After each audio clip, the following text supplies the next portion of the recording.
Bienvenidos, queridos amigos, a este momento, esta actividad que tengo cada viernes, Viernes Íntimo, un espacio donde comparto quizá mis opiniones, mis comentarios, tal vez hasta los juicios que tengo sobre muchas cosas, pero lo que sí es que siempre trato de responder desde la parte más honesta. No trato de quedar bien con nadie, simplemente ofrecerte la forma en la que pienso, y si de alguna manera te es interesante, pues ya tienes aquí la oportunidad para preguntarme lo que sea. Hoy es el momento en el que me puedes hacer preguntas sobre qué opino acerca de ese tipo de aspectos. Son justos para hoy Viernes Íntimo. Así que vamos a ver las preguntas que ya están llegando de los queridos milagronautas que siempre me acompañan, que siempre están aquí. Gracias a la comunidad, gracias a todos los que tienen el tiempo de escuchar estos videos, pero también hacerme comentarios sobre lo que están experimentando. Escuchamos a Desaprendizaje con esta pregunta. Aprendizaje, oye Mos, ¿qué piensas del emprendimiento? En el pasado no hice bien las cosas y he perdido esa chispa de tomar la iniciativa. ¿Cómo recupero esa chispa? ¿Tendré alguna especie de culpa por proyectos que no se dieron? Quisiera tener de nuevo una dirección, pues cuando llegó la pandemia y yo enfermé también es como si hubiese perdido la referencia. En estos casos, como Dios podría ayudarme a recuperar la motivación y enseñarme hacia qué dirección ir. Pienso que debe haber una especie de culpa, pero no la puedo ver. Es como si el motor del vehículo ya no quisiera arrancar. La otra es que, como decía mi abuelita, tenga hijos pues ellos son el motor. Sí, anteriormente se pensaba que los hijos eran el motor para salir adelante, para hacer cosas en la vida, para emprender y sobre todo para vivir una vida plena. Hoy en día ya se cuestiona mucho eso. Hay muchas parejas que, aunque no tengan hijos, se sienten plenas. Así que no necesariamente tiene que ser el motor de tu vida. El motor para hacer cosas dependería mucho también de las metas que te quieras poner. Si no quieres emprender, no necesitas por qué forzarte a hacerlo. Con la pandemia hubo muchas situaciones que se tuvieron que ajustar. Tuvimos que cambiar nuestra manera también de interaccionar con la gente y sobre todo de llevar un estilo de vida que representara también para nosotros la mejor de las cosas posibles. El estar encerrados tanto tiempo pues nos hace sentirnos también cautivos y con pocas posibilidades, pero justo ahí es donde hubo muchos emprendimientos. Justo en la pandemia se abrió el concepto de dar más clases en línea, de tener quizá opciones para que la gente te pudiera ver. Es cuando explota el TikTok, YouTube incluso, empieza a tener muchas más visualizaciones los creadores de contenido porque la gente no podía hacer otra cosa más que estar en casa. Así que, por otro lado, la pandemia fue de utilidad para los que querían desde la casa trabajar, desde casa tener algún tema que pudieran expresar a través de Zoom, por ejemplo, o a través de un podcast, o quizá a través de simplemente un pequeño video que pudieran consumir los demás. Por eso es que nos adaptamos de acuerdo a las diferentes propósitos que tenemos. En este sentido, si tú ya no quieres invertir o quieres utilizar tu tiempo de una manera donde quieras hacer algún emprendimiento, no estás obligado. Pero siempre que yo me he dado a la tarea de tener emprendimientos, me pregunto ¿para qué? ¿Para qué quiero hacerlo? ¿Qué es lo que quiero obtener con este aspecto? ¿Hacia dónde quiero llegar? O sea, para mí es muy importante el para qué hacer las cosas. ¿Para qué? ¿Qué objetivo quiero? No simplemente hacerlas porque los demás las hacen, sino para qué, a dónde quiero llegar. Hacer las cosas con propósito es vivir con propósito. Vivir con propósito es darle un significado a lo que estás haciendo, que no sea simplemente una costumbre o quizá una rutina en tu vida, sino que tenga un propósito específico para que cuando lo cumplas puedas pasar a otro y después a otro. Pero tú lo defines esto, o sea, no hay nadie que te diga lo que esté en este sentido apropiado para ti, porque en ocasiones las demás personas no pueden evaluar también tus circunstancias personales. Lo que es bueno para unos, para otros quizá no, pero lo que sea conveniente para ti tendría que ver con el propósito que pones a las cosas. En un curso de milagros, lo que yo aprendí fue justo a preguntarme, ¿para qué quiero hacer esto? Es decir, ¿para qué quiero transmitir, por ejemplo, el viernes íntimo? ¿Cuál sería el propósito? Porque al final esto es un emprendimiento también, y es algo que quizá algunos otros compañeros no lo hacen. Entonces, ¿para qué lo hago? Pues lo hago para darme un espacio y poder comentar cosas más allá de lo que representaría únicamente el ámbito en el que a veces me desarrollo, que es la divulgación del curso de milagros. Y aquí puedo comentar algunas otras cosas, temas que también me interesan, como la economía, la política, la filosofía, la cultura, me interesan, son temas que me interesan. Entonces, dentro de este espacio tengo la oportunidad para hablar de cosas que me interesan. Los emprendimientos no siempre tienen que ser monetarios, no siempre es así. Un emprendimiento puede ser una labor social que hagas para la comunidad y que no necesite mayor retribución que simplemente un gracias por tu apoyo. Se ha pensado a veces equivocadamente que tienes que emprender para ganar dinero, pero te quiero comentar, querido amigo, que no es así. También se puede emprender para entretenerte, se puede emprender para aportar a la comunidad algo distinto de lo que ya tiene. Dios te puede ayudar, por supuesto, pero te puede ayudar a que recuerdes tu felicidad interna. Dentro de ti está la felicidad. Si tú emprendes para ser feliz, probablemente ahí no vayas a encontrar resultados. Emprende para aprender, emprende para enseñar, emprende para disfrutar, emprende para experimentar. Yo te daría esas opciones. Yo tengo varios emprendimientos, no solamente la divulgación del curso de milagros, sino que también escribo libros, también he emprendido en la parte musical, tengo canciones milagrosas que pueden escuchar en este canal, en la lista de reproducción que se llama así. He emprendido también talleres, cursos, he emprendido asesoramiento financiero para los que lo necesiten. Bueno, son emprendimientos que tengo y estoy viendo qué más emprendo porque me gusta experimentar. Me agrada hacerlo. Hay otros emprendimientos que he iniciado y que al final no me llevaron a nada, por lo tanto los he ido abandonando. Pero todo esto no depende de que yo haya tenido hijos para poder emprender. En mi caso, el motor no son los hijos. No los tengo, pero de todos modos deseo conocer nuevas cosas. Así que la motivación solamente tú te la puedes dar. Nadie más te puede motivar. De verdad pienso que es una falacia creer que hay un agente externo que te motive. Siempre he considerado que la motivación es interna. Tú mismo te la das, te pones la meta. A mí me motiva aprender y descubrir nuevas cosas. Eso me motiva, pero hay personas que les da pereza aprender y ver cosas nuevas. Quieren ver lo mismo. Entonces no van a tener esa motivación. Hay otras personas que se motivan con el miedo. Tienen miedo de que pase algo malo y se motivan para cambiar. Hay personas que se motivan con la muerte. Se motivan creyendo que si no comen sanamente se van a morir en un par de días. Así que las motivaciones básicamente dependen mucho de cómo interpretas también lo que puede suceder. ¿Qué es lo que puede suceder? Y de ahí es donde te mueves. La palabra motivación tiene que ver con mover, acción. Es una palabra dinámica. Pero Dios no te la da. Tú la usas. Dios ya te dio la felicidad, Dios ya te dio la plenitud, Dios ya te dio todo. Por eso no te tendrías que mover, tendrías ya todo.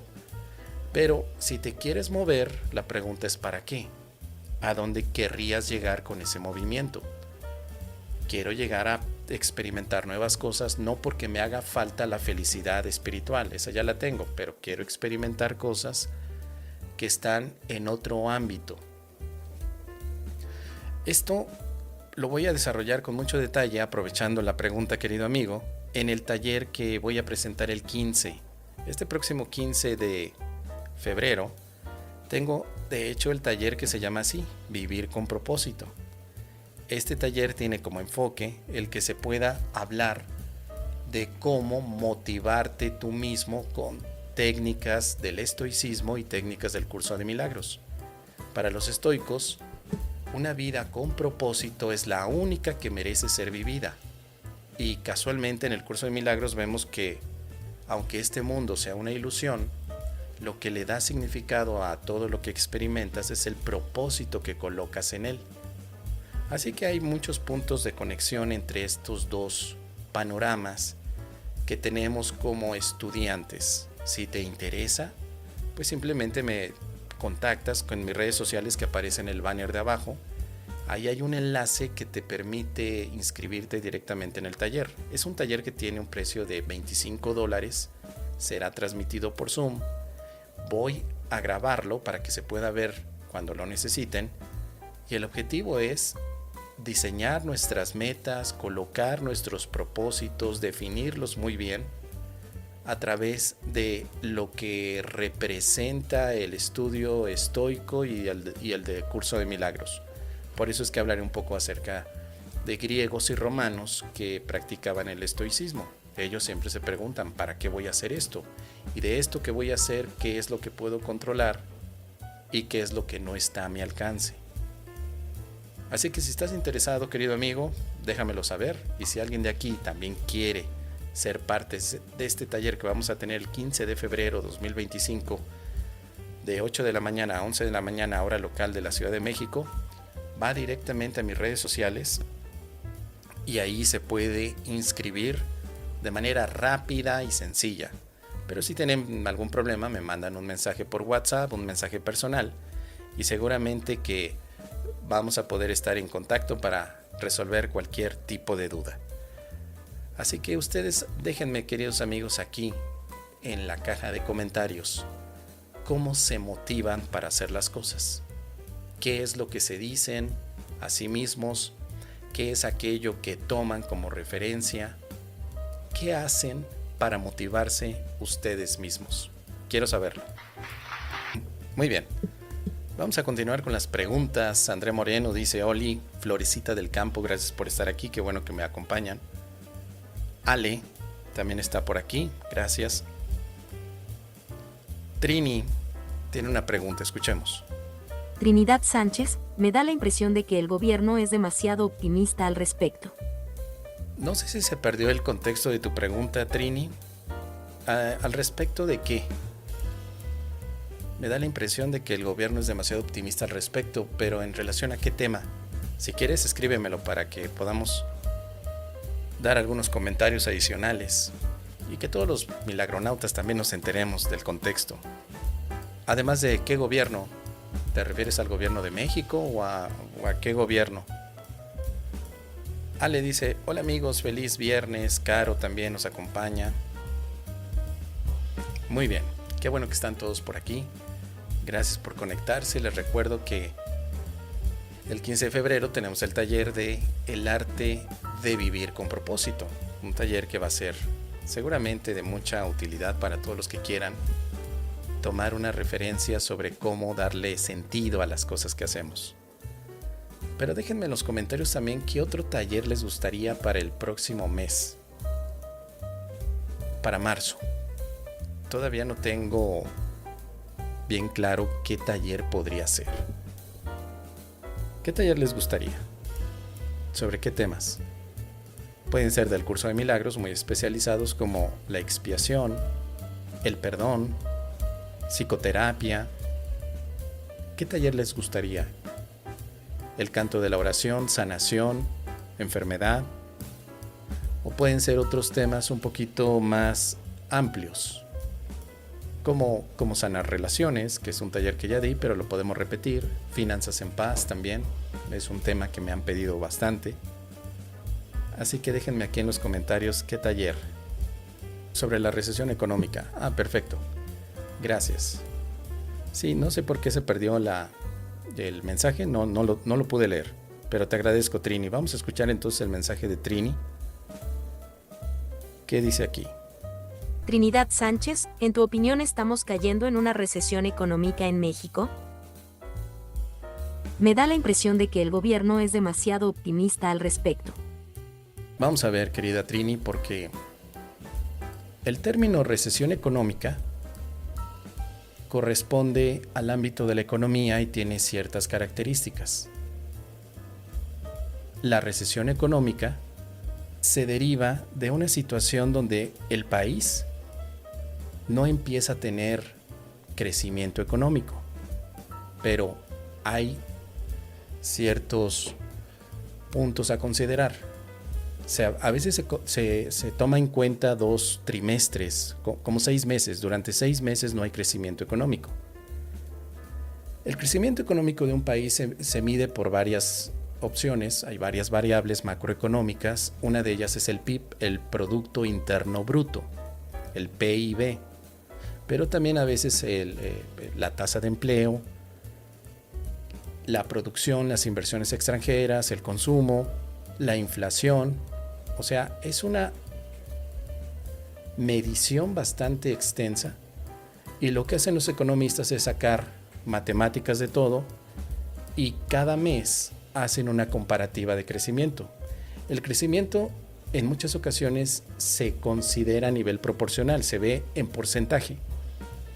Si de un mes a otro toda esta gama de variables económicas indican que hay un PIB donde el cambio es del 2% hacia arriba, por ejemplo, pues hay crecimiento económico. Aunque solamente sea un 1%, de un mes a otro mes o de un año a otro año, hay crecimiento económico. Pero una recesión tiene en cierto sentido un enfoque de que no hay crecimiento, sino decrecimiento. Es decir, en lugar de que haya más PIB,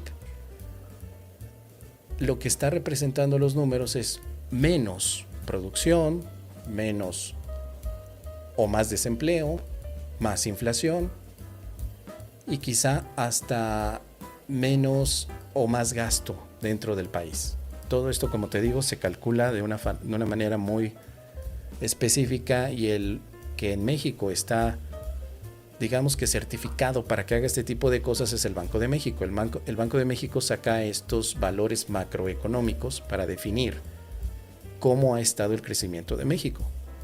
El único que podría definir esto es el Banco de México. Tendría que decir estamos en recesión. Y generalmente las veces que México ha estado en recesión es porque, como te comento, durante 6 meses no hubo crecimiento económico, sino que más bien hubo decrecimiento. En este momento, desconozco si llevemos 6 meses sin ningún tipo de alteración positiva con el PIB, porque si no es así, no podríamos hablar de recesión económica, al menos en los términos económicos que se utilizan de forma académica. Luego está otro lado, querida Trini, la percepción que tenemos las personas de a pie. ¿Sí? Que cada quien diga, no, es que para mí hay una recesión porque todo está más caro, porque no hay inversiones, porque hay más deuda. O sea, una cosa es la percepción que tenemos como personas, consumidores, y otra muy diferente es lo que las cifras arrojan. Los economistas se dedican a revisar estas cifras y entonces hacer una evaluación sobre un periodo, que puede ser, como te comenté, 6 meses, que hasta donde yo recuerdo mis clases de economía, era el tiempo justo para definir si hay una recesión económica en algún aspecto del país. Ahora, lo que sí podemos ver son estas cifras. Podríamos ver en el Banco de México, no he tenido la oportunidad de revisarlo, pero en Banco de México tendremos que encontrar los indicadores macroeconómicos que nos digan cómo está el crecimiento del país. En el Banco de México vamos a tener bastantes cosas. Por ejemplo, la inflación subyacente, que de enero de hace un año a ahora ha subido 3.66%, pero la inflación normal es de 3.59%. Justo estoy en este momento en el Banco de México y si tomamos el valor de la inflación de enero 2024 a enero 2025 hay un crecimiento del 4% de inflación o casi un 4%. Esto significa que si un producto en el 2024 costaba 100 pesos, ahora tiene que estar costando 104 pesos. Hay un crecimiento. Pero no es la única variable económica que se ve. necesitamos ver muchas más, muchísimas más, que los que son académicos y conocedores en el ámbito económico hacen, como te digo, toda una suma para que estas variables al final representen una información que les haga tomar una decisión. Por ejemplo, sí, hay más inflación, pero también hubo más inversiones o más exportaciones, por lo tanto no estamos en recesión. O hubo más inflación, pero hubo menos desempleo, por lo tanto hay más poder adquisitivo. O hubo más inflación, hubo más desempleo, hubo menos exportaciones, hubo menos producción. Entonces sí estamos en números rojos. Recesión, para ponerlo en otro contexto, por ejemplo, en tu familia. Ustedes en la familia tienen ingresos vamos a poner cada mes. Vamos a suponer que en este mes los ingresos que tuvieron fueron bajos en relación a los gastos. Y al mes siguiente ocurre la misma situación, menos ingresos y más gastos. Llevan 2 meses con menos ingresos y más gastos, pero en el tercero tienen más ingresos y menos gastos. Así haces todo esto durante 6 meses y al final haces el balance. Y si en el balance tienes menos ingresos y más gastos, pero además ninguno de los que están en la familia trabaja, todos están en casa, tenían ahorros, se los acabaron, podríamos decir que están en recesión. Recesión es porque nadie trabaja para conseguir ingresos. En un país hay recesión también cuando hay poca producción, o sea, no hay gente trabajando. En México hemos llegado a recesión en los años 90, 94 por ejemplo, cuando fue el error de diciembre con la salida de Carlos Salinas de Gortari y la entrada de Ernesto Zedillo. Hubo una recesión porque hubo una hiperinflación del peso mexicano y además una salida de capitales y de dinero, de capitales en México. Muchos inversionistas extranjeros se llevaron su dinero y eso desinfla al país, empieza a haber desconfianza, empieza a haber pánico. Al día de hoy, querida amiga, yo con esta visión tan somera, yo no vería a México en recesión. No lo vería, aunque no conozco todos los datos macroeconómicos en este momento. No vería que está entrando en una recesión, al contrario. Me parece que con ciertos enfoques que están tomando la presidente en este momento, está tomando, algunas cosas que está ayudando a que haya más inversionistas extranjeros, pues eso va a ayudar al país. El dólar, el tipo de cambio del dólar en relación al peso mexicano ha estado más o menos estable. No veo yo señales de recesión. Una recesión se va anunciando cuando hay un pánico popularizado de qué va a pasar con el dinero. Cuando vas al banco y no puedes retirar tu dinero porque los bancos tienen miedo de perder o de no tener dinero líquido para poder pagar o para poder hacer de alguna manera transacciones interbancarias que les permitan seguir creciendo el dinero.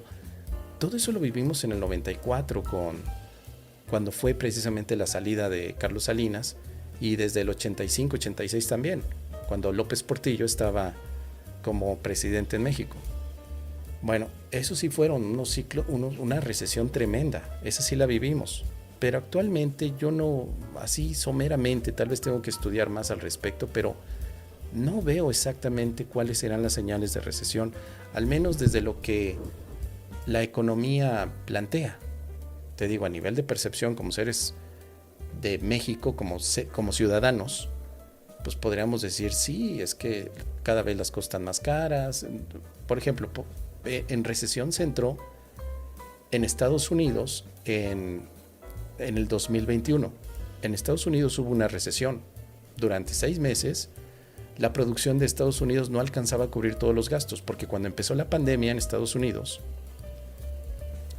lo que hizo el gobierno fue darle dinero, cheques, a toda la gente que estaba sin trabajar. Entonces la gente no trabajaba, el gobierno gastaba mucho dinero y nadie estaba produciendo nada. Entonces no hay cómo soportar todo eso. Se empiezan a disparar las deudas y entonces Estados Unidos entra en una época de recesión que empezó a afectar a México, pero no se dio la alarma total de una recesión como tal. Porque aquí en México pudimos encontrar también otras maneras de salir adelante. Ahora, esto no quiere decir que no se vuelva a repetir o que no vayamos a vivir una recesión, pero por el momento, el día de hoy, no lo veo. Entonces no sé cuáles sean las declaraciones del gobierno actual sobre cómo esté la parte económica.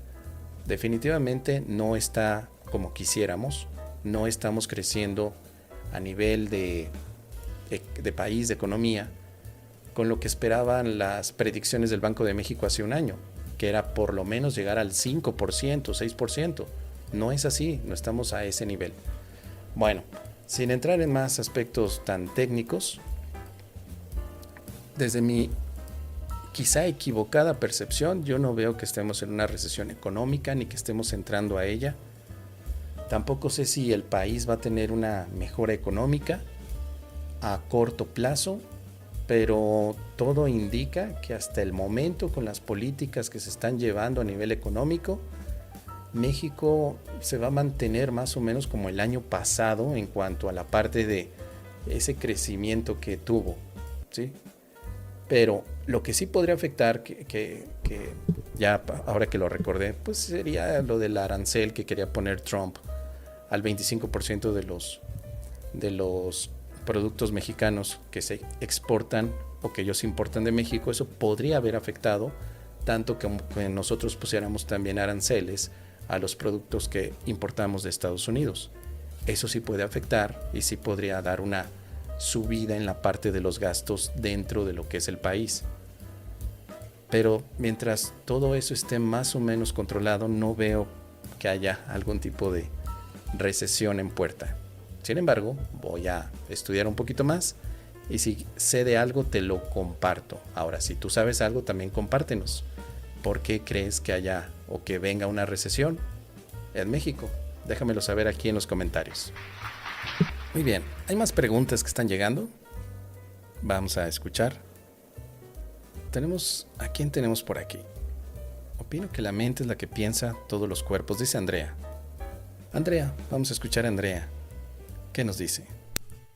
Andrea Moreno, opino que la mente es la que piensa todos los cuerpos y cerebros de todos, entonces se engaña solo diciéndose cosas feas o cosas bonitas. ¿Por qué se dice todo a sí misma? Opino que la mente es la que piensa. Bueno, esta opinión probablemente está fundamentada en lo que has estudiado del curso de milagros. Y también muchos filósofos de la mente que se van por la corriente filosófica llamada idealismo también opinan lo mismo. Opinan que la mente es la que piensa todos los cuerpos y cerebros de todos.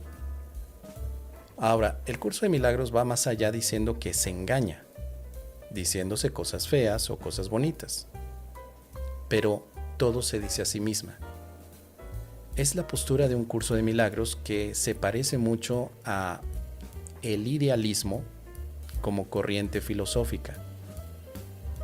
El curso la lleva desde el punto de vista de una idea que te puede ayudar a entrenar a tu mente para vivir en paz, ¿sí? Los filósofos de la mente, pues más que nada para reconocer un poco de dónde viene todo lo que observamos. Los filósofos de la mente lo que quieren es descubrir la causa que nos hace percibir. El curso de milagros más bien ocupa la idea de que la mente piensa todo lo que estás viendo como una forma de ayudarte a aligerar tu deseo de controlar excesivamente lo que está pasando y que te permitas mantenerte en un estado de paz. Así que mientras el curso lo usa para un enfoque muy particular de la paz, y por eso es que cierra la discusión, o sea, el curso no te deja a la especulación, que tú puedas creer que la mente piensa o no piensa. Categóricamente te dice la mente es la que piensa el mundo que ves. Y por lo tanto el mundo que ves no es material, es pensamiento y no está desconectado de la mente. Cierra la discusión curso de milagros y luego te dice vamos a aplicar esta idea a todo lo que ves. Se acabó. Pero los filósofos sí dejan la puerta abierta para seguir indagando. ¿Por qué la mente es la que piensa? ¿O hay otra cosa antes que la mente que sea lo que piensa la mente y los pensamientos de la mente?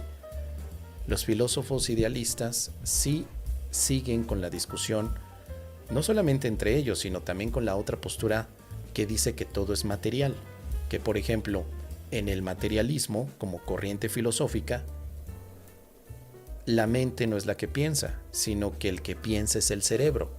El cerebro material desarrolla conciencia y pensamiento, y a eso se le llama mente. Esa es una visión materialista, donde la materia puede pensar. Esta postura del materialismo es en varias ocasiones una contrapropuesta a la del idealismo, donde no es el cerebro el que piensa, sino la mente, y la mente está en otro lugar, pero no en el cerebro. Así que, aunque es un aspecto filosófico, el curso de milagros lo ha llevado a una aplicación constante sobre lo que puedes hacer para vivir en paz. Por eso el curso de milagros me parece maravilloso en el sentido de aplicación de estas ideas tan impactantes que nos pueden parecer, pero ya cuando las estudiamos con más detalle nos damos cuenta que no son ideas nuevas. El tema de que la mente piensa todo tiene más o menos como 500 o 600 años, si no es que desde Platón, desde hace 2000 años ya se decía cosas parecidas. No es algo nuevo. Ahora, ¿qué hay de la ciencia? Bueno, la ciencia no podría tomar que hay una mente que piensa cerebros, porque la ciencia necesita un ámbito de estudio y de trabajo. La ciencia hasta el momento se enfoca a lo que considera que tiene existencia, y por lo tanto para este ámbito lo que tiene estudio, que se puede ver, que se puede medir, es un cerebro. Tú puedes medir científicamente los cambios electromagnéticos que tiene las ondas cerebrales. Lo puedes hacer con la ciencia. Así que la ciencia no se metería a tomar la idea de que pues somos una mente y la mente está pensando cuerpos y cerebros, porque lo primero que le diríamos a la ciencia es compruébalo. La ciencia no lo puede comprobar. Por eso es que la filosofía de la mente propone estas ideas, pero la ciencia todavía no podría utilizar a la filosofía de la mente con la idea de que la mente es la única que piensa y que lo único que existe es la mente y los pensamientos, porque no se puede comprobar un pensamiento. ¿Cómo lo compruebas desde un método científico? No puedes aplicar el método científico a los pensamientos, lo aplicas al cerebro y a la cosa de ámbito de estudio. Te digo todo esto porque a veces es difícil enfocar las ideas del curso de milagros a un nivel muy práctico, entender para qué nos dice esto el curso de milagros. ¿Para qué me diría el curso de milagros que solo la mente es la que piensa? Que los cerebros no son los pensantes ni las personas que miramos. ¿Para qué me lo dice? ¿Cuál será el propósito de que me diga esto? Propósito se define desde el principio. Eso te va a ayudar a despejar los obstáculos que te impiden experimentar el amor. Teniendo eso en cuenta, pues estas ideas tan impactantes ya tienen una aplicación. Me ayudan a vivir en paz. Pero por otro lado, si yo quiero escarbarles a las ideas, pues sí lo puedo hacer. Actualmente, como lo he comentado, hay una tendencia filosófica llamada filosofía de la mente. Sí, hay muchas personas que, aunque no estudian curso de milagros, piensan que la mente es el único lugar donde está sucediendo todo. Y no son personas de curso de milagros, ni tampoco son practicantes de la Advaita Vedanta o del taoísmo. No, son filósofos. Hay filósofos que están considerando que solo la mente es la que piensa, no el cerebro. Todo esto lo hablé en un webinario que compartí en agosto del año pasado, que se llama Todo es una idea. Les invito a que lo vean. Es un webinario gratuito que grabé para YouTube. Durante 3 horas hablé acerca de por qué el curso, o para qué el curso de milagros nos dirían estas cosas, para qué, cuál es el propósito, y puse también la parte que la filosofía ofrece. Les compartí algunos filósofos de la mente, como Bernardo Kastrup, que lo que dice se parece muchísimo al Curso de Milagros, muchísimo.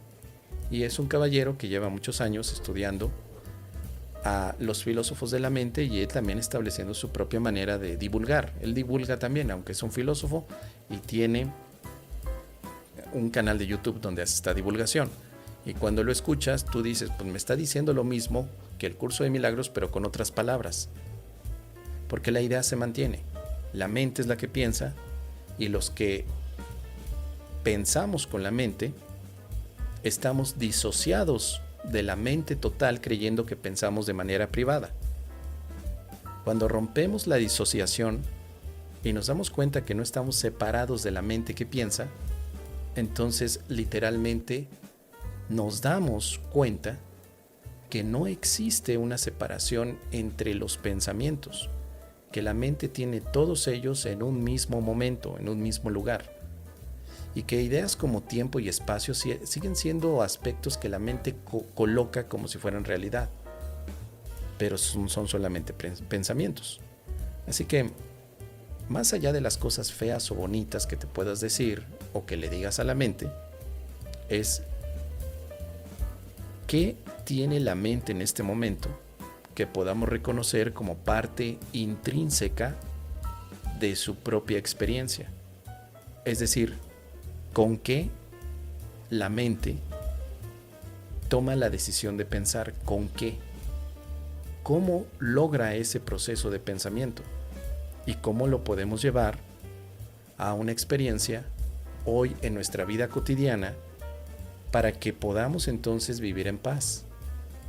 Eso es lo majestuoso para mí del Curso de Milagros. Ya no tanto de la filosofía de la mente, porque el curso me lo pone de una manera en la que yo, aplicando esta idea, yo logré vivir en paz y feliz. Puedo decir que soy feliz porque apliqué las ideas del Curso de Milagros tal como lo decía. Y cuando me interesé más por el concepto de la mente, después de ir a la neurociencia, después de ir a la propia psicología, encontré la filosofía de la mente. Y me di cuenta que esa disciplina es la que está estudiando actualmente los procesos mentales, la existencia de la mente y sobre todo la disociación que vemos en un mundo donde creemos que somos algo diferente que la mente. Digamos que toda esta exploración surgió cuando empecé a aplicar todos los conceptos del Curso de Milagros, y como el curso ya no me daba más discusión, o sea, ya no me aportaba más, yo quería saber más acerca de de la mente. El curso ya no me da más, o sea, el curso te clarifica, la mente es el principio activo del espíritu. Se acabó, no hay más. Pero ¿qué es la mente? ¿De dónde viene? ¿Cómo? Todo eso ya el curso no lo contesta. Porque decir que la mente es parte del Hijo de Dios y fue creada por Dios, pero ¿por qué la creó Dios? ¿Para qué la creó Dios? Ya son cosas que al final llegan a un punto que se pierde, porque el objetivo del Curso de Milagros no es la filosofía de la mente, sino la aplicación de las ideas mentales en tu percepción y en lo que estás experimentando. Ahí donde yo ya no encontré más respuestas con el Curso de Milagros en relación al tema de la mente, fue cuando hice todo un camino de exploración hasta que me topo con el tema de la filosofía de la mente y sobre todo con el idealismo.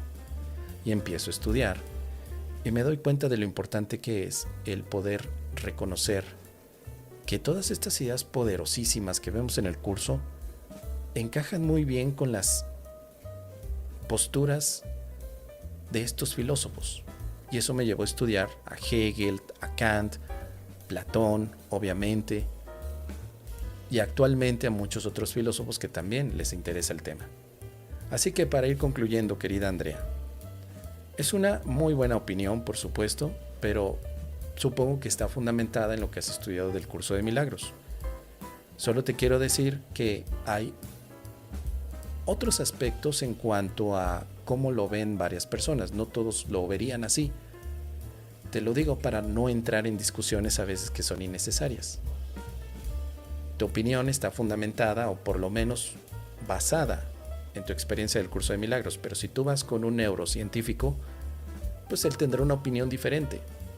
Y es ahí donde pues simplemente respetamos las opiniones. Yo empatizo mucho, obviamente, con el idealismo. A mí me parece que es una postura que explica muchas cosas, pero es una preferencia. Todavía no tengo la certeza para decirle a todo el mundo que así es, porque eso implicaría que ahora el idealismo se convertiría en una verdad absoluta y no creo estar en una postura de aceptarla como verdad absoluta. Pero sí en la postura de aceptar otras ideas, escucharlas y compartir los puntos de vista. Así que gracias, querida Andrea, te recomiendo que veas ese webinario que se llama Todo es una idea y que me dejes tus comentarios. Y si ustedes ya lo vieron, ese webinario que está aquí en mi canal, déjenme saber qué les pareció. ¿Les gustó? ¿Quisieran que hiciéramos otro, la segunda parte?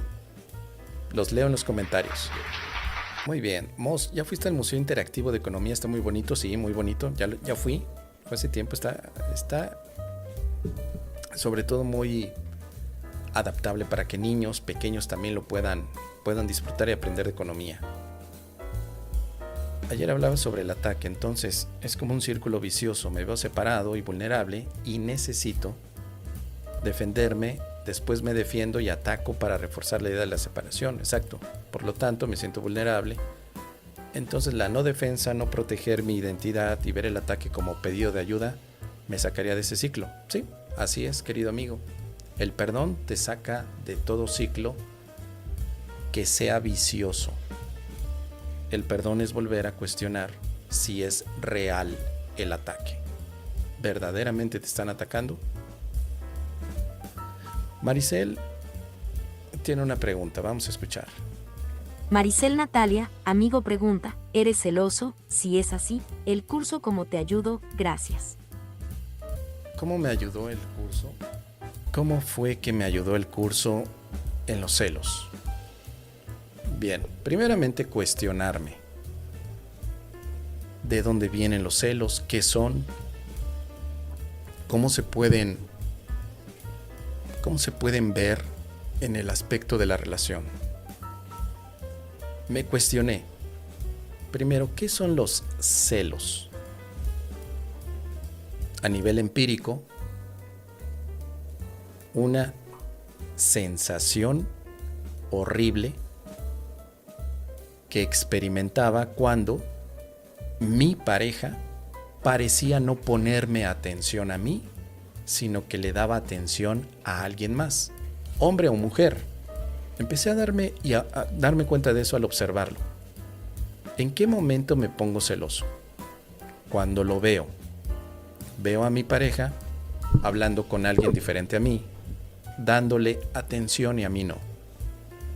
Pero luego me di cuenta que no era suficiente eso, sino que a veces cuando no la veía y la pensaba, sucedía lo mismo. Una sensación en el estómago, como de dolor, que no se me quitaba, y una alteración también a nivel físico. Ahí es donde el curso me empezó a ayudar en el cuestionamiento de qué significa esta relación que tengo. ¿Qué es? Cuando yo decía mi pareja, le ponía ya el mote de posesión. Es mía. Y me di cuenta que aquello que es mío, siempre lo quiero usar cuando yo quiero. Si yo deseo en este momento utilizar mi teléfono, lo tomo y lo uso, porque es mío. Lo primero que cuestioné fue, ¿es mía esa persona? ¿Es mía? ¿Yo la compré? ¿Me pertenece? Y si es así, ¿por qué entonces parece tener una libertad que está más allá de las imposiciones que yo tenga? Porque obviamente a la pareja le prohibía que hablara con otros. No lo hacía. Y esto me enojaba mucho. Pero me di cuenta que esta reacción dependía mucho de la idea de posesión o de la creencia. Yo crecí como muchos pensando que las personas que tienen una relación profunda contigo te pertenecen. Por ejemplo, mis papás, mis padres, son mis papás míos, de nadie más. Mi papá y mi mamá me tienen que dar atención a mí, no a los vecinos, a mí cuando yo quiera. Así que lo primero que tuve que descubrir y desnudar fue el aspecto de la posesión y empezar a hacer un proceso de negación en el punto de vista filosófico. O sea, no es verdad que la gente me pertenezca. No es verdad que los seres humanos le pertenecemos a alguien, porque eso sería atentar contra los derechos humanos y es esclavitud, en otras palabras. Entonces empecé a hacer todo este tipo de derivaciones de pensamiento. ¿Será que lo que yo quiero es esclavos, esclavas? No quiero una relación, quiero una esclava que esté cuando yo quiero, que diga lo que yo quiero. Los celos los vi entonces como una expresión de una posesión que estaba tomando como realidad. Las personas son mías. El proceso fue inverso, dejar de creer que me pertenecen. Nadie me pertenece, todos tienen la libertad para tomar decisiones. Pero con el curso aprendí que esa libertad que doy, me la estoy dando a mí. Cuando me enteré de que aquello que pienso tiene un efecto inmediato en cómo me siento, me di cuenta que pensar que poseo a las personas me hace sentir mal. Simplemente pensar que la gente es mía me hace sentir mal. Y llega una postura, querida Maricel, yo ya no me quiero sentir mal. Yo no tengo por qué estarme sintiendo incómodo. Yo no quiero eso. Dejaré de pensar que la gente es mía. No es mi posesión y yo tampoco soy la posesión de nadie. Así que luego vino el entrenamiento de la relación santa. En una relación santa tú no posees al otro. Tú compartes con el otro enseñanza-aprendizaje. Estoy enseñando, estoy aprendiendo bajo un propósito que sea la libertad, quizá el respeto, quizá el perdón, quizá los propósitos que quieras colocar, pero compartir no es lo mismo que poseer. Yo poseía porque pensaba que la otra persona era la que me daba felicidad, y cuando la persona miraba a otras personas, la felicidad me la estaba quitando. Era codependiente porque su felicidad, la que tenía, ahora me correspondía a mí. Recientemente, ya cuando empecé a leer a Hegel, encontré la dialéctica del esclavo y del amo, que es una sección muy interesante dentro de cómo funcionan las relaciones interpersonales a veces desde la parte de los celos. Por ejemplo, él decía que el amo que tiene un esclavo establece esta relación solamente si cumplen la condición de que el esclavo reconozca al amo. Si el esclavo no reconoce al amo, entonces el amo no se puede decir amo. Para que el amo pueda darse ese grado, alguien se lo tiene que reconocer. Pero también al revés, un esclavo no se puede reconocer como tal a menos que tenga un amo. Bueno, ya que se desarrolló esa dinámica, ahora se van a intercambiar los roles, aunque no se lo digan físicamente. Es decir, el amo ve que el esclavo necesita mantenerlo a él con esa categoría. Por lo tanto, el amo desea que el esclavo lo desee a él como su amo. Y entramos en un aspecto hegeliano extraño. El amo desea los deseos del esclavo y el esclavo desea que el amo lo desee. Cuando eso no ocurre, llegan los celos. O cuando se parece romper ese tipo de estructura, llega el celo. ¿Por qué no tengo tus deseos? Si te fijas en las relaciones, si lo vemos desde este punto de vista, te pones celosa o te pones celoso cuando la otra persona no cumple con el deseo que tú deseas. En otras palabras, yo deseo que tú desees lo que yo deseo. ¿Te das cuenta desde el aspecto de deseo? Los celos dentro de esta clasificación podría decir es creer o experimentar que yo desear que tú desees lo que yo deseo no se cumple. Pero si yo deseo que tú desees lo que yo deseo se cumple, pues entonces no hay celos. Porque ahora quiero tu deseo. O sea, no quiero los míos, quiero los tuyos y me pertenecen. Así que cuando el esclavo dice, yo tengo mis propios deseos, el amo se enoja.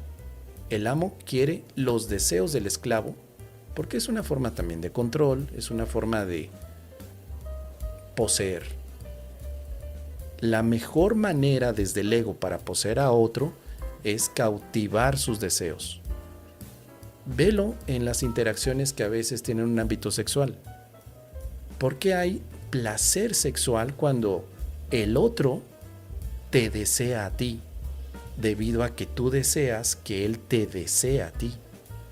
Pero no es lo mismo un relacionamiento sexual cuando el otro tiene un deseo que no eres tú, solamente desea su placer y tú deseas tu propio placer. No hay una interacción, pero cuando sí la hay es cuando yo deseo que tú me desees y cumples con este deseo. Así que todo esto, como puedes ver, tiene un carácter bastante analítico, filosófico, pero me llevó justo el tema de la reflexión de los celos, o sea, ¿por qué estoy celoso? Lo que me ayudó fue el curso de milagros cuando empecé a cuestionar, no el deseo, sino más bien la posesión. Y luego encontré la paz de Dios. Yo poseo a la gente cuando no encuentro la paz de Dios y me pongo celoso, pero cuando encontré la paz de Dios, los celos se terminaron para siempre. Ahora puedo estar con una pareja sin necesidad de expresar los celos. ¿Por qué? Porque la pareja no me está dando a mí la felicidad. Con la pareja estoy compartiendo la felicidad que encontré con Dios. La comparto. ¿Por qué voy a tener celos? Ahora, si llegara el momento en el que siento celos, pues estaría otra vez cayendo en utilizar la creencia de mi posesión.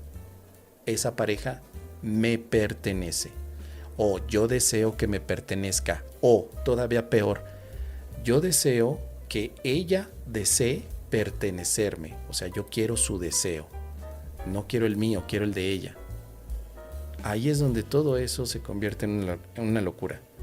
Esta es una explicación para mí desde un punto más filosófico y el curso de milagros, no psicológico. La psicología también ha estudiado mucho el aspecto de los celos, a veces poniéndolos como parte natural de la esencia humana.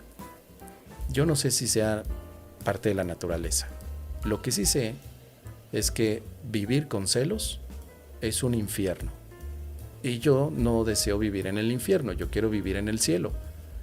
Encontré un método con el curso de milagros que implica cuestionar constantemente lo que creo que es realidad, quitarle valor, encontrar la paz de Dios con los ejercicios y vivir en libertad, vivir amorosamente.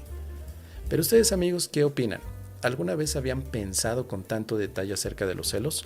Ahora, si ustedes quieren, se puede hacer un taller. Si quieren, puedo proponer un taller sobre el tema de los celos, análisis, estudio, pero desde la parte del curso de milagros y la filosofía, no desde la psicología, que es donde mucha gente lo toma, con ejercicios que yo practiqué para la liberación de celos. Si les interesa un taller así, déjenmelo aquí en la caja de comentarios. Les quiero recordar, hablando de talleres a los que se van conectando en este momento, que voy a tener el taller este próximo 15 de febrero llamado Vivir con propósito. Este taller tiene como enfoque el estoicismo y un curso de milagros. Todavía tengo lugares, el precio es de $25 por persona, será por la plataforma Zoom, quedará grabado en YouTube y puedes obviamente inscribirte en el enlace que aparece abajo, Linktree/Mosildur, ahí te puedes inscribir. Empezaremos entonces de mañana en 8 días a las 8 de la mañana, hora local de México, terminamos a las 11 y les daré muchas indicaciones de lo que significa vivir con propósitos desde estas dos posturas de estoicismo y curso de milagros que se parecen bastante, muchísimo. Es un taller para todo el público, lo puede tomar cualquiera que esté interesado en el tema y sobre todo que les pueda ser de utilidad en una época donde parece que vivir con estos propósitos es básicamente una utopía, un sueño. Se puede vivir con propósito. Y los propósitos cambian, los propósitos también cumplen ciclos. Ya cuando aprendiste, es cuando ya puedes cambiar. Pero cuando todavía no se ha cubierto el aprendizaje, quizá el propósito se tiene que reforzar.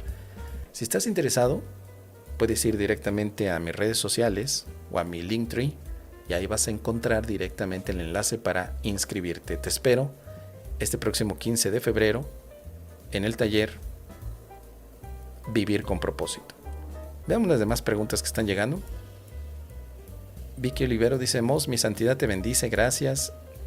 Victoria, hermanos, a todos mi santidad les bendice, gracias querida amiga.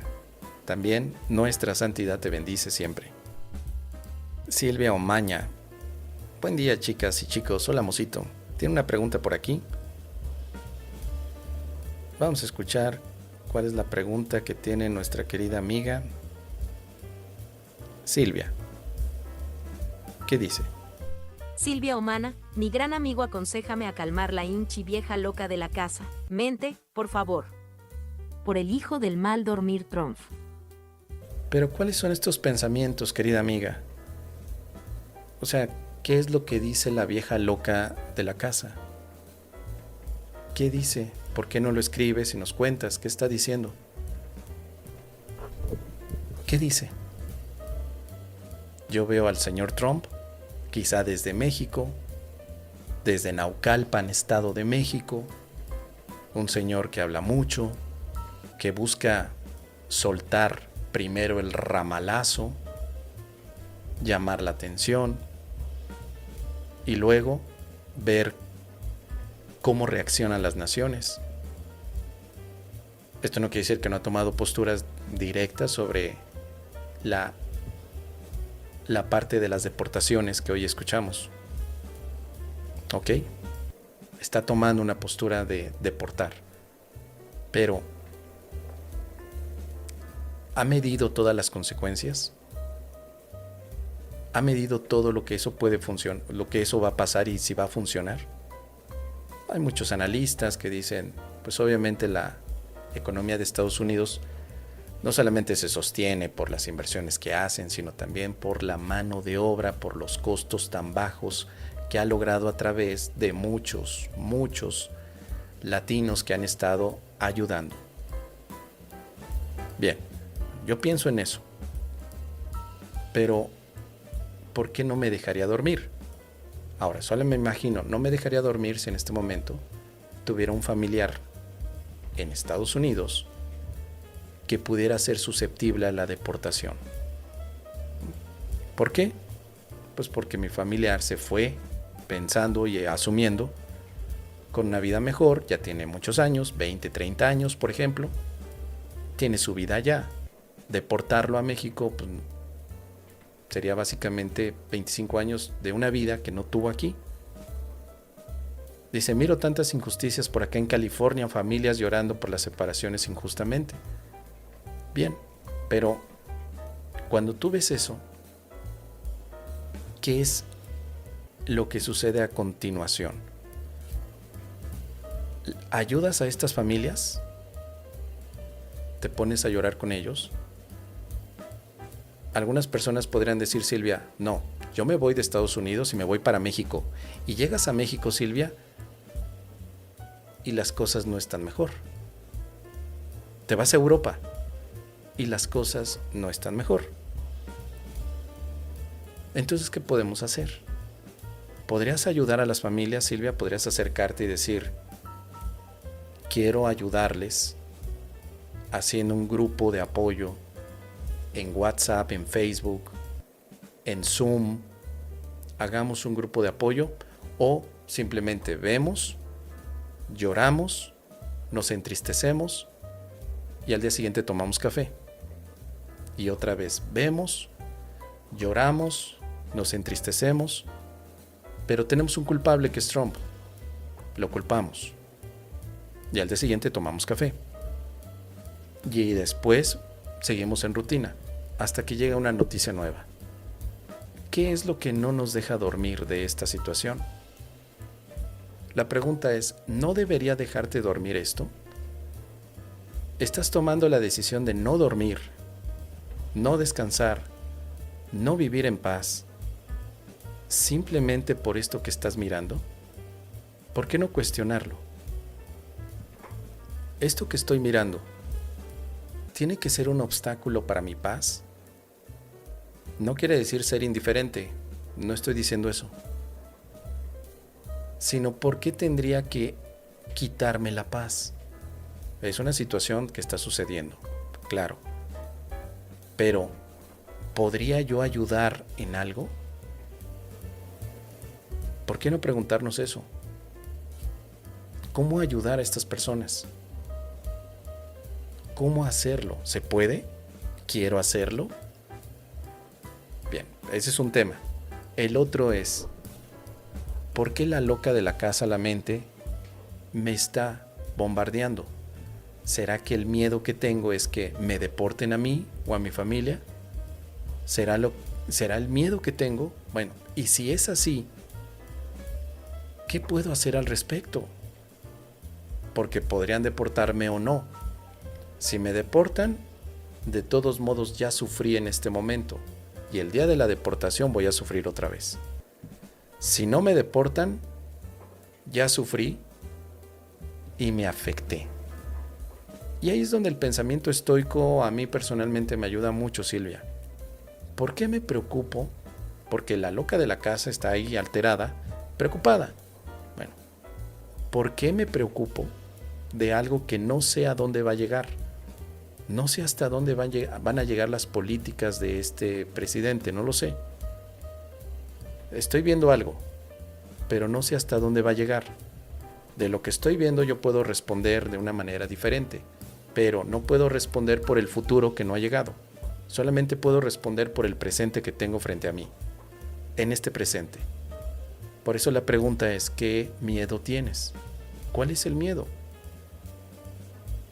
¿Cuál es el miedo? ¿Qué miedo tienes? Y es momento de ser honesta contigo misma. Yo puse el ejemplo de que tal vez puedes tener el miedo de que te deporten o a un familiar muy cercano. Pero ese miedo tiene justificación ahora, porque si llega a esa situación, pues te podrías preparar. En caso de que suceda, podría hacer esto, pero vivir con miedo y preocupación. ¿Por qué tenerle miedo a Trump? O aquí a Claudia, o a alguien más, cuando podría hacer algo al respecto, pero evitar que la preocupación me capture y estar sufriendo antes de que pase algo. Los estoicos llevaban esa visión. Como no puedo controlar el futuro puede traer cosas buenas o malas, no sé. Solo puedo controlar lo que pienso ahora. ¿Qué quiero pensar en este momento? ¿Que todo está bien? Pues tal vez no, pero que pueda haber una situación en la que tenga que moverme o tenga que hacer algo. ¿Me puedo preparar? Sí, te preparas. Pero no te preocupas, te ocupas. Te ocupas en algo. Me voy a ocupar en ayudar a la gente. Muy bien, ¿cómo? Pues tal vez acercándoles víveres, reuniéndome con ellos, dándoles algún tipo de, quizá, de aliento. Bueno, eso es exactamente lo que yo hago en este programa. ¿Sí? Un momento de entretenimiento. Cuando me doy cuenta que el curso de milagros me dice, bueno, obviamente tienes la oportunidad de ser útil, me pongo a ver todo lo que pasa en México. ¿Cómo voy a ayudar a la gente que está sufriendo en este momento? No sé qué hacer, pero puedo proponer algo.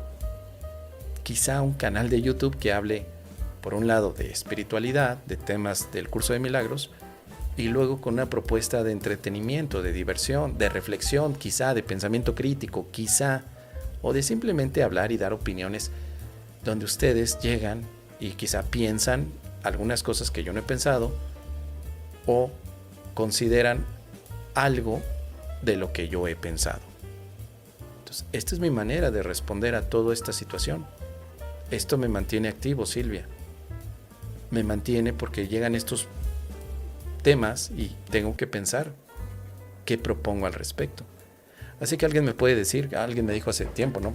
¿Puedes hacer una oración? Pues claro que sí. Si les gusta una oración, pues hacemos una oración entre todos para reconfortarnos y tener esperanza. Bueno, ya con eso hay un aporte, aunque sea metafísico, de lo que se puede ofrecer, pero hay un aporte. Pienso que lo más limitado es ver estas situaciones, Silvia, cruzarnos de brazos y llorar. Pienso que es lo más limitado en nuestra capacidad humana. Lo más limitado. Veo las situaciones y me cruzo de brazos y tomo café.